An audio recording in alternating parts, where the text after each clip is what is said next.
Hi there, and welcome to this short video showing you how to use Microsoft Teams for your child's remote learning.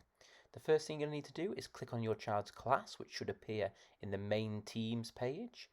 Once you click and open it, you'll be presented with the General tab.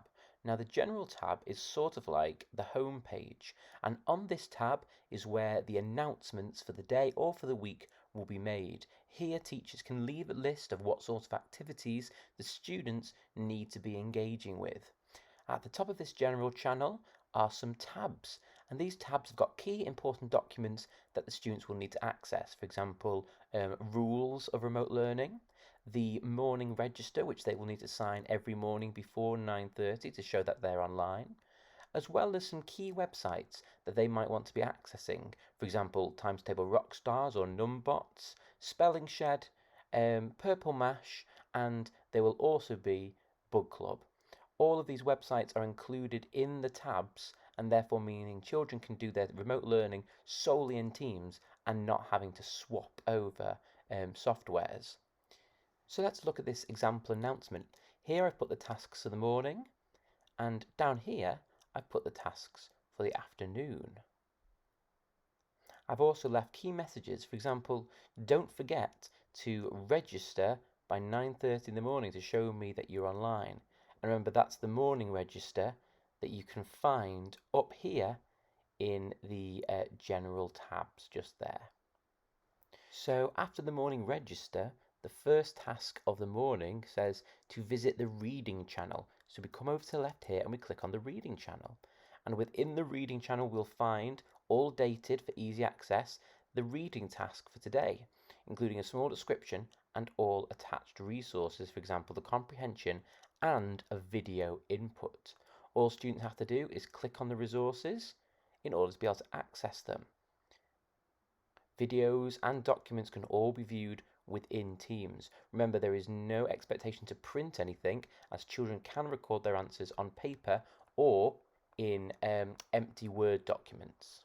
So in this comprehension example, we can see the text is first and then the questions follow up afterwards. Once a child is done with the resource, they can just click on Close to be taken back to the channel.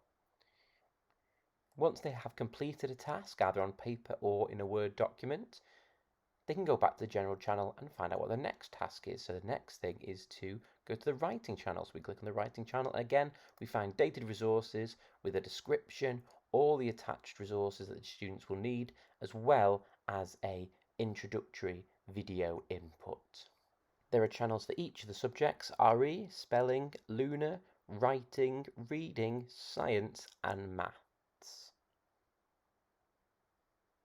as well as these additional channels, for example, Class Chat. Now, Class Chat is an open feed where students can start new conversations with the rest of their classmates. Be aware that these conversations are viewable by everyone and heavily moderated by the teacher, but this allows students to interact with their classmates while they're remote learning and give them some sort of social engagement. There is the ability to use a video chat meeting. However, this is restricted purely for teachers, and students should be aware that they should not be using this button. Behavior expectations like this can be found in our remote learning user agreement. There's also a live lessons channel where a teacher might stream a live lesson for students to come and observe. There's also a training channel which students will use when they're not remote learning to practice using Teams. Weekly spellings and spelling tests can also be found in the spelling channel. So all of this is how students find and access their works in the Teams tab. The only other tab they will need to use is the Chat tab. Now when they click this open, there should be a conversation with their class teacher already preloaded up. And it's through this conversation tab that students can send their work and receive feedback. If students are working on paper, they might choose to send a photo of their work. If children are working on a laptop, they might choose to upload the Word document of their work. Teams give students a variety of ways to submit their work. On the left-hand side, there are a range of other tabs. Again, in our user agreement and behavior expectations, we know that we do not need to use any of these other tabs. Hopefully this video has been helpful to show you an overview on how Teams can be used for remote learning. And remember, if your child is struggling, please get them to use the chat function or They can also alternatively email their class teacher using their class designated email address for assistance. It's really important to get these issues rectified quickly to ensure the children can continue to learn via their remote learning platform.